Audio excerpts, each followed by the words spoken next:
Cara amiga telespectadora, caro amigo telespectador, retornamos com nosso programa semanal Encontro com Divaldo Franco.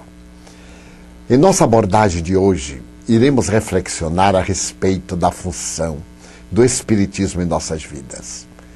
Quando Jesus se despedia de nós, é claro, os espíritos que o acompanhavam, reencarnados como os apóstolos, experimentaram um grande torpor íntimo, senão uma turbulência.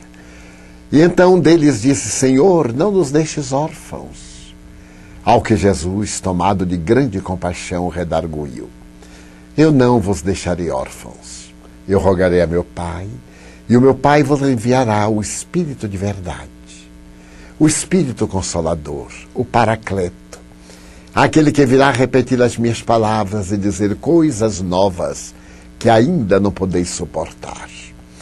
Essa bela mensagem que se encontra no capítulo 14 de João, versículos 14 e 16, 25 e 26, é a promessa do Espiritismo.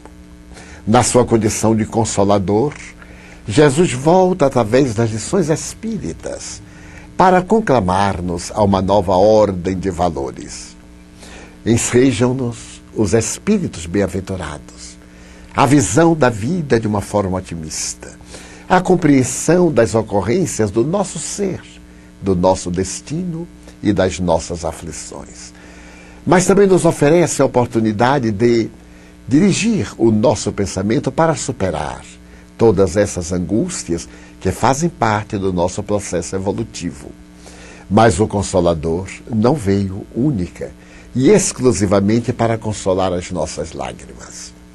Veio para erradicar as causas que desencadeiam as lágrimas, para poder situar-nos na meridiana claridade do sentimento nobre, para dizer que o sentido da existência física não é de uma viagem ao encantado país do prazer, mas é de uma longa jornada de aprendizado, quando nós descobrimos o nosso Deus interno e desenvolvemos todos os valores íncitos da divindade que jazem em nós, aplicando-os com misericórdia, através da compaixão e com continuidade estes sentimentos de amor.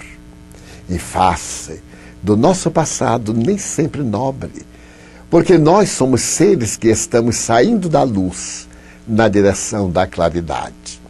Em um belo livro, escrito por Marina Leymarie, a esposa de Leymarie, aquele homem notável que foi substituto de Allan Kardec logo depois da desencarnação do eminente mestre, e dirigiu a Sociedade Parisiense de Estudos Espíritas, e foi para o cárcere por causa de um médium desonesto, que se dizia fotógrafo, e através da ectoplasmia fazia que os espíritos aparecessem nas chapas fotográficas. Este homem notável sofreu no cárcere vergonhoso em Paris por haver apoiado esse mistificador perverso e cruel.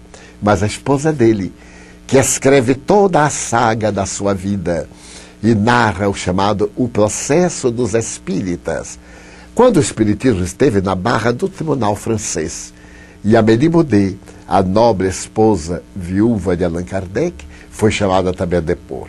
Diz então a senhora Marina Leymarie: nós viajamos da treva para a luz, da ignorância para o conhecimento, da dor para a alegria, da dificuldade para a compreensão da verdadeira finalidade da vida. A mim me faz muito bem esses conceitos da eminente senhora, porque ela sabia muito bem o que estava experimentando, enquanto o companheiro querido por 2 anos encontrava-se encarcerado por um crime que não havia cometido. Como podia ele imaginar que aquele médium fosse um falsário e se utilizava da ingenuidade das pessoas para poder usar o nome do Espiritismo e fraudar? Ele foge para a Bélgica e Leymarie, por ser o então presidente da União Espírita Francesa, vai chamado para assumir as responsabilidades. A nossa vida na Terra é um cárcere. Estamos aqui encarcerados com momentos de alegria, em que a nossa cela não nos deixa ver o sol apenas quadrado, como se diz na linguagem criminal, em que o indivíduo no cárcere vê o sol através da janela. Permite-nos ver o sol diante de uma paisagem iridescente, imensa, porém encarcerados no corpo. E o nosso corpo tem os seus limites, que são impostos pelos nossos atos pretéritos. Essa doutrina extraordinária de Alba para nós uma visão de otimismo, mesmo quando no sofrimento identificamos que há uma razão.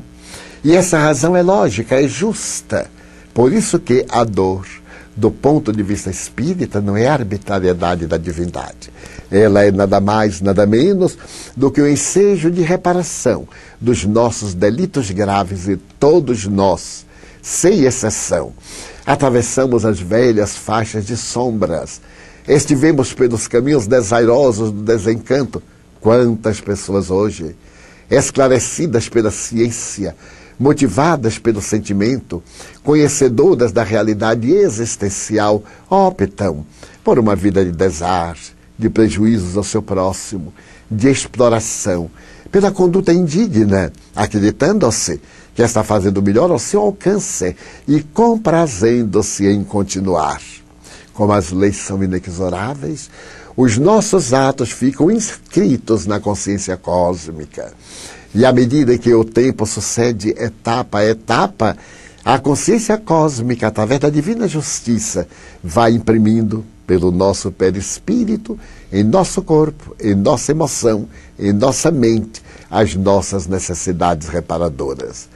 Gostaria de dizer como Amália Domingo Soler, bendita doutrina, que nos esclarece a respeito do ser que somos, da jornada que nos leva para onde vamos, e das razões que nos impõem a necessidade dos padecimentos. Portanto, se a dor se aninha no seu coração, a surpresa, o desencanto, a frustração, tenha paciência. Um dia, Chico Xavier estava muito angustiado, já não sabia mais o que fazer. O benfeitor Emmanuel disse-lhe: escreve esta frase e coloca nos pés da tua cama, para diariamente, quando despertes, tu possas lê-la. E a frase é muito singela: isto também passa. Tudo passa. Em nossa jornada terrestre, tudo passa, e com celeridade, depois que passou. Se você, portanto, está sob o jugular de aflições que lhe parecem interminas, se por acaso elas se apresentam dolorosas e profundas, anote, isto também passa. E procure deixar que passe com um rastro luminoso de experiências para a felicidade que o aguarda, felicidade que não tardará. Faremos a nossa pausa e já voltamos.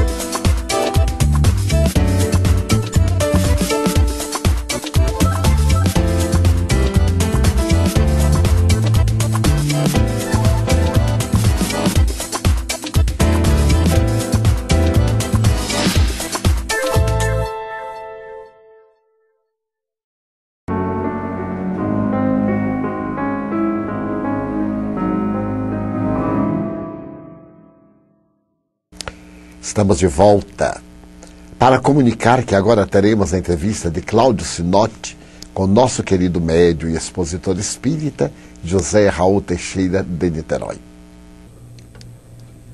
Caro Raul Teixeira, dentre esses irmãos de luz, destaca-se na sua obra psicografada o Espírito Camilo. Como se deu o seu primeiro encontro e os encontros posteriores com essa nobre entidade? É muito interessante porque quando eu me iniciei na doutrina espírita, o espírito que se apresentou para cuidar-me, para orientar-me e que eu supus fosse o meu guia espiritual, me dava o nome de Luiz com Z.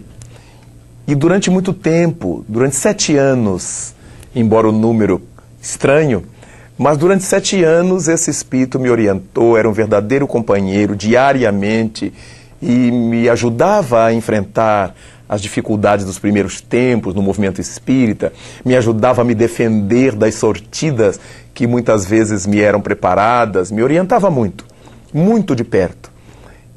E eu tinha um carinho muito especial com esse espírito Luiz.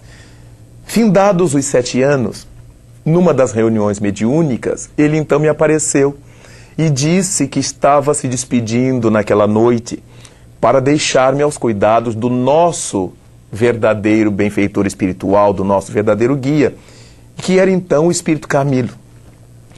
Ora, eu fui vendo o Espírito Luiz desaparecendo gradativamente diante da minha percepção e se mostrando um halo luminoso e um rosto de um franciscano, que eu via de mãos por dentro das mangas, o capuz jogado para trás e um olhar como se me examinasse em profundidade.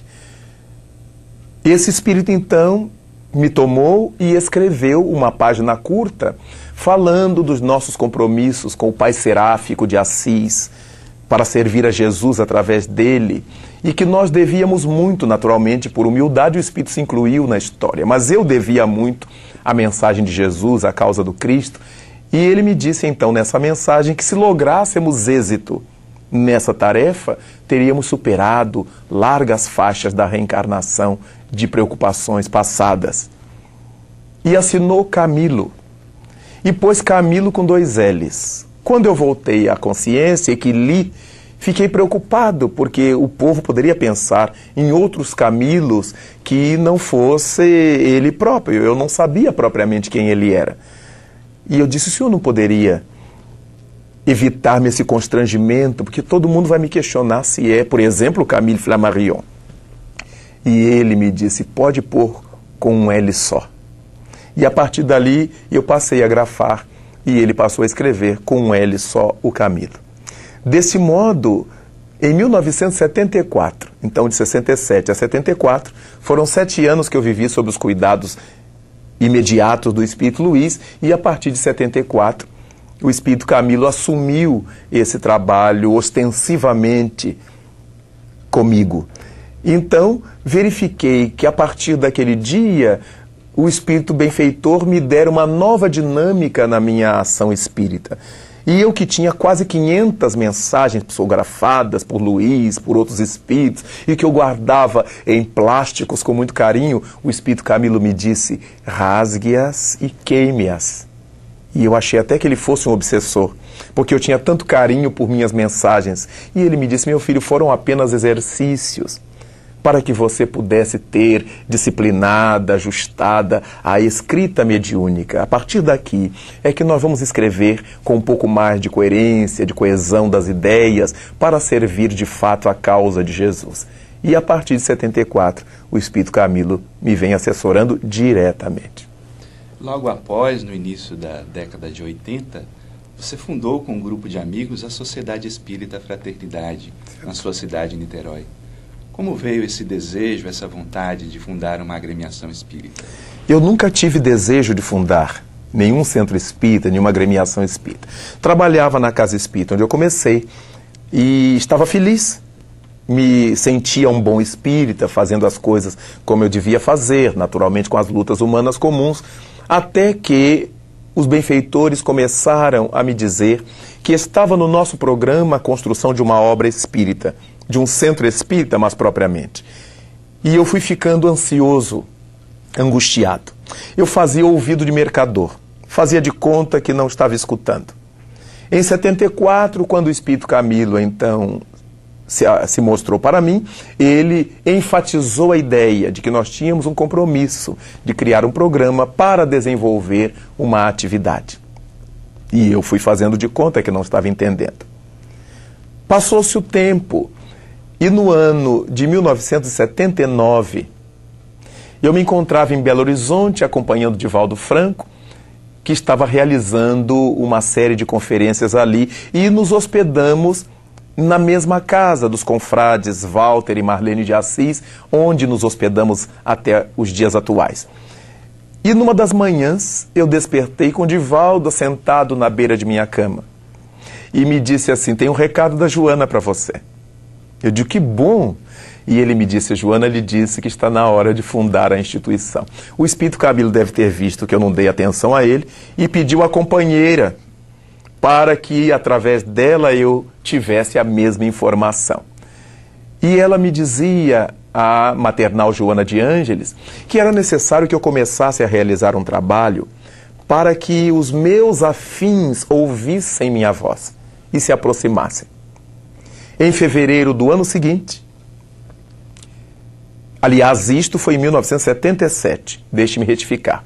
No ano seguinte, 78, comecei então, em fevereiro, um trabalho de palestras na Federação Espírita do Estado do Rio, a antiga Federação Espírita do Estado do Rio, em minha cidade. E ali começaram a aparecer vários companheiros que eu não conhecia, outros que já me eram conhecidos, e criei ali essa reunião que perdurou durante 2 anos. Criamos em 79 um trabalho social numa favela da nossa cidade. E no ano de 1980, as instâncias do Espírito Camilo reuniam um grupo mais afinado para propor-lhes a fundação de uma instituição. Eu não tinha mais escapatória, porque o Camilo havia dito, outros haviam dito antes, e agora a nossa Joana vinha reforçar a ideia. Foi deste modo que no dia 4 de setembro de 1980, exatamente em 80, fundamos a Sociedade Espírita Fraternidade. O nome Sociedade Espírita Fraternidade, o próprio Camilo escolheu, justificando que nós estávamos à busca da vivência da fraternidade e que essa virtude nos lembraria sempre a necessidade de bem viver com os companheiros. A partir da Sociedade Espírita Fraternidade veio a obra social Remanso Fraterno. Exatamente. Essa obra social já era nascida desde o ano anterior, na favela, numa das favelas de minha cidade, e que foi transferido esse trabalho para o Remanso Fraterno, porque não pudemos continuar na favela. As obras que os governos fizeram já não nos permitiam espaço físico para trabalhar com o reforço escolar, com a merenda escolar, com tudo que a gente fazia ali. Então fomos adquirir um trato de 50 mil metros quadrados para que ali então, numa zona rural de nossa cidade, pudéssemos dar sequência ao nosso trabalho social. E aí nasceu, em 1988, o Remanso Fraterno, que veio de completar seus 20 anos. Então, nesta comunidade, estamos hoje plantados com a nossa escola, serviço médico, odontológico, psicológico e tudo quanto se pode ter numa instituição em prol de uma vida melhor para as crianças, para os jovens, para as suas famílias. O nosso mote principal é a família, é cuidar da família, reequilibrar a família para reinseri-la na sociedade. E a isca que usamos para isso é a criança. Então cuidamos da criança durante todo o dia, para que os pais possam dar conta de sua vida material e aos sábados estão conosco para ouvir as questões que eles precisam ouvir, para os atendimentos, para os cursos e tudo mais que a nossa instituição oferece a essas famílias. Mas sua divulgação espírita, Raul, não se restringe somente aos estados brasileiros. Nós sabemos que você tem um intenso trabalho de divulgação doutrinária também no exterior. Como começou essa experiência e como ela se desenvolve até os dias atuais? Cláudio, essas experiências começaram de forma muito interessante, porque, ao que eu soube do mundo espiritual, eu vim para essa reencarnação para viver pouco tempo aqui. Eu deveria ter desencarnado aos 36 anos de idade, exatamente no ano 1986. Fui colhido por um acidente muito grave, no Mato Grosso, uma das viagens que fazia de espiritismo naquele estado.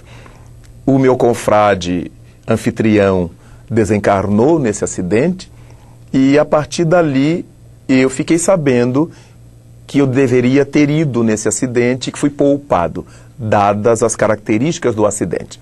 Fui poupado a pedido de minha mãe desencarnada, dos benfeitores que comigo atuavam, para que eu tivesse tempo de dar sequência ao trabalho que, na visão deles, estava vindo a propósito, estava sendo bem definido, bem traduzido naquela ocasião. E desse modo, não estava prevista na minha pauta nenhuma atividade de viagens internacionais, nem do livro, nem coisa nenhuma. O que aconteceria é que naquela ocasião eu deveria ter desencarnado e a obra teria sequência nas mãos dos meus companheiros. A partir do momento que os benfeitores me concederam essa moratória, esse período a mais para ficar, então houve uma modificação na programação da minha estada. Os espíritos benfeitores de nossa encarnação reunidos entenderam que eu deveria então estender a minha voz para outros lugares. E tive a oportunidade de visitar, em primeiro lugar, a Argentina, a convite do nosso confrade Juan Antônio Durante. Visitei Buenos Aires, preguei ali durante uma semana e voltei para o Brasil. E Divaldo Franco tinha me falado em 1975 a respeito da importância de eu estudar espanhol. Os espíritos propõem, meu filho, que a gente estude espanhol, porque nós teremos muito trabalho a realizar nessa nossa América hispânica, nessa nossa América Latina de língua espanhola. E eu nunca achava tempo, porque eu estava concluindo a universidade e estava com trabalho na nossa casa, e eu não achava tempo, lecionando, até que, anos depois, me apareceu uma oportunidade de fazer um curso profissional na Argentina, em Buenos Aires, mas eu precisaria saber espanhol. E aí eu corri para o Instituto Brasileiro de Cultura Hispânica, no Rio de Janeiro, e obtive aquele curso de 3 meses rápido para atender ao interesse meu em Buenos Aires. Ao final das contas, minha documentação não chegou a tempo a Washington e o curso da OEA não pôde ser feito por mim.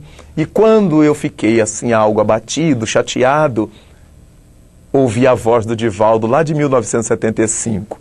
É preciso que nós estudemos espanhol. Aí eu entendi que os espíritos armaram a situação, naturalmente, instigando a minha ansiedade para fazer o curso da OEA na Argentina, para que eu achasse o tempo de estudar espanhol. Desde então, tenho viajado não só pela nossa América Latina, nossa América do Sul, América Central, América do Norte, e os nossos passos já chegaram ao Oriente Médio, já tive ensejo de estar em Israel, realizando ali com um grupo fechado de pessoas 2 seminários, um que durou 5 horas numa residência e outro que durou 4 horas no hotel onde eu estava hospedado.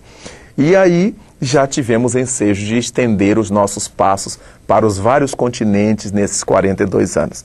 Alegria muito grande e repito que para a minha vida eu não tenho como agradecer a Jesus Cristo a honra de estar falando dessa causa que me penetra e me felicita em todos os povos espalhados pelo mundo.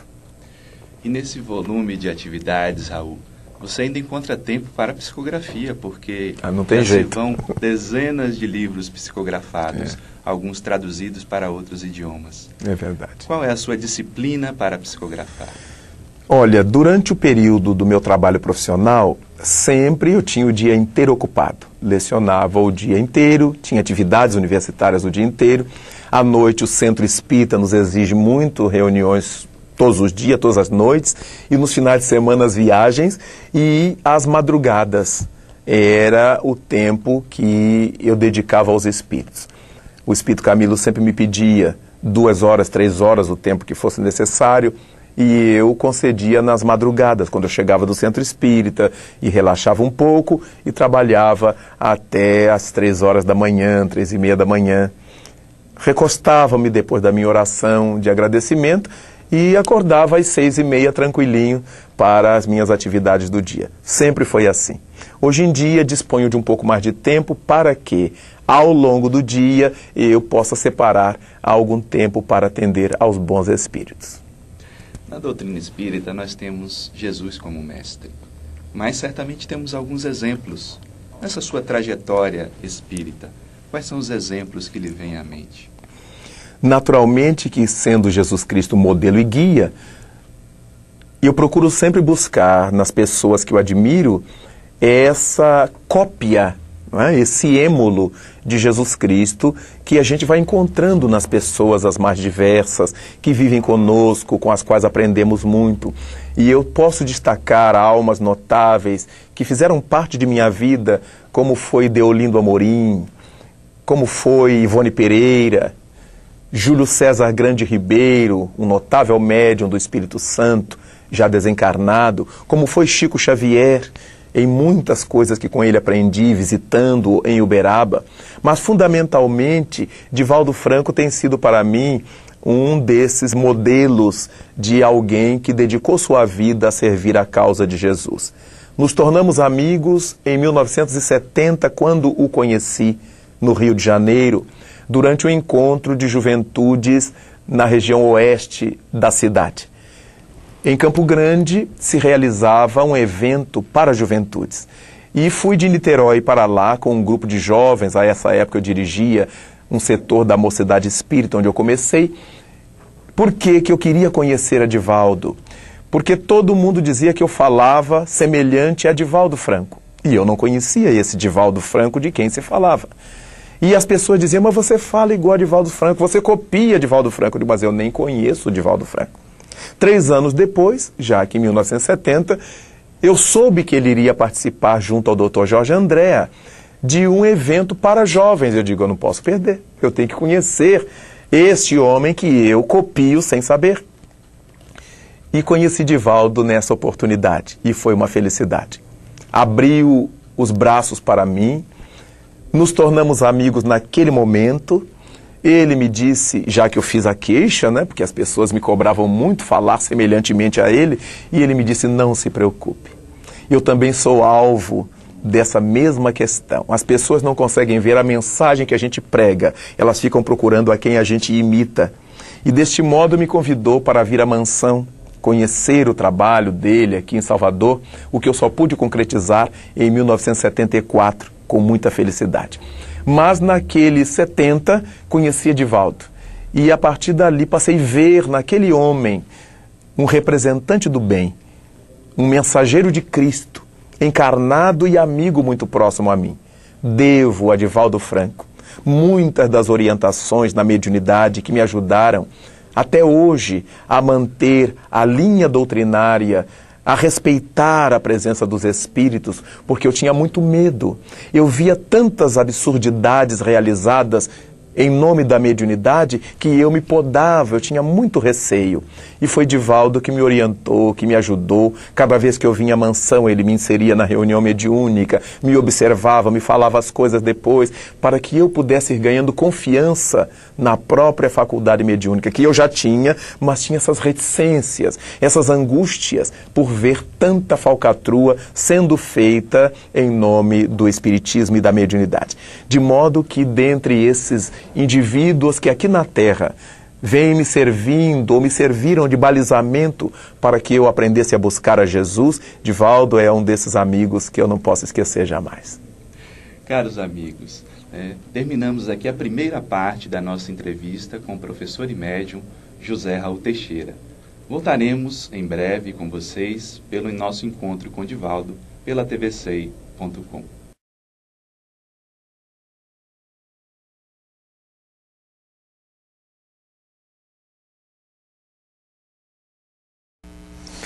Chegamos ao fim de mais um programa Encontro com Divaldo Franco pela tvsei.com. No próximo ensejo, estaremos retornando com a proposta de iluminação interior. Até o nosso próximo encontro deste mesmo horário, se Deus quiser.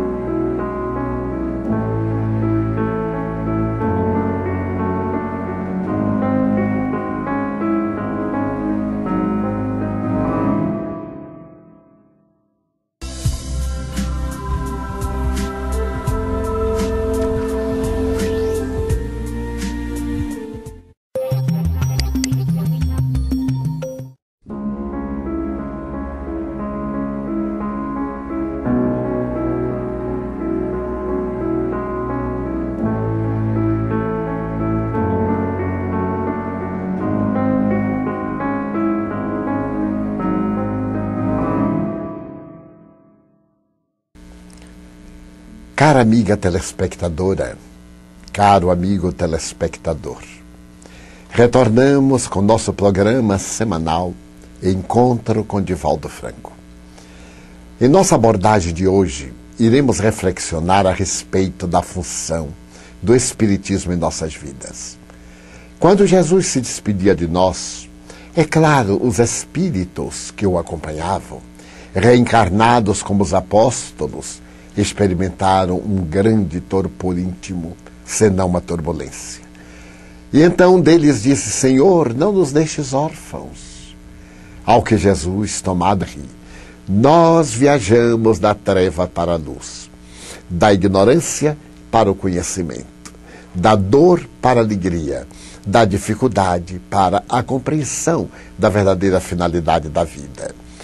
Me faz muito bem esses conceitos da eminente senhora, porque ela sabia muito bem o que estava experimentando, enquanto o companheiro querido por 2 anos encontrava-se encarcerado por um crime que não havia cometido. Como podia ele imaginar que aquele médium fosse um falsário e se utilizava da ingenuidade das pessoas para poder usar o nome do Espiritismo e fraudar? Ele foge para a Bélgica e Leymarie, por ser o então presidente da União Espírita Francesa, vai chamado para assumir as responsabilidades.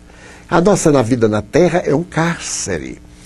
Estamos aqui encarcerados com momentos de alegria, em que a nossa cela não nos deixa ver o sol, apenas o pensamento, para superar todas essas angústias que fazem parte do nosso processo evolutivo. Mas o Consolador não veio única e exclusivamente para consolar as nossas lágrimas. Veio para erradicar as causas que desencadeiam as lágrimas, para poder situar-nos na meridiana claridade do sentimento nobre, para dizer que o sentido da existência física não é de uma viagem ao encantado país do prazer, mas é de uma longa jornada de aprendizado, quando nós descobrimos o nosso Deus interno e desenvolvemos todos os valores íncitos da divindade que jazem em nós, aplicando-os com misericórdia, através da compaixão e com continuidade estes sentimentos de amor.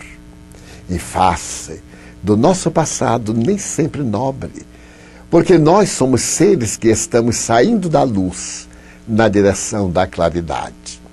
Em um belo livro, escrito por Marina Leymarie, a esposa de Leymarie, aquele homem notável que foi substituto de Allan Kardec logo depois da desencarnação do eminente mestre, e dirigiu a Sociedade Parisiense de Estudos Espíritas, e foi para o cárcere por causa de um médium desonesto, que se dizia fotógrafo, e através da ectoplasmia fazia que os espíritos aparecessem nas chapas fotográficas. Este homem notável sofreu no cárcere vergonhoso em Paris por haver apoiado esse mistificador perverso e cruel. Mas a esposa dele, que escreve toda a saga da sua vida e narra o chamado O Processo dos Espíritas, quando o Espiritismo esteve na barra do tribunal francês, e Amélie Baudet, a nobre esposa viúva de Allan Kardec, foi chamada também a depor. Diz então a senhora Marina Leymarie, de grande compaixão, redarguiu: eu não vos deixarei órfãos. Eu rogarei a meu Pai, e o meu Pai vos enviará o Espírito de verdade, o Espírito Consolador, o Paracleto, aquele que virá repetir as minhas palavras e dizer coisas novas que ainda não podeis suportar. Essa bela mensagem que se encontra no capítulo 14 de João, versículos 14 e 16, 25 e 26, é a promessa do Espiritismo. Na sua condição de Consolador, Jesus volta através das lições espíritas para conclamar-nos a uma nova ordem de valores. Ensejam-nos os espíritos bem-aventurados, a visão da vida de uma forma otimista, a compreensão das ocorrências do nosso ser, do nosso destino e das nossas aflições. Mas também nos oferece a oportunidade de dirigir o nosso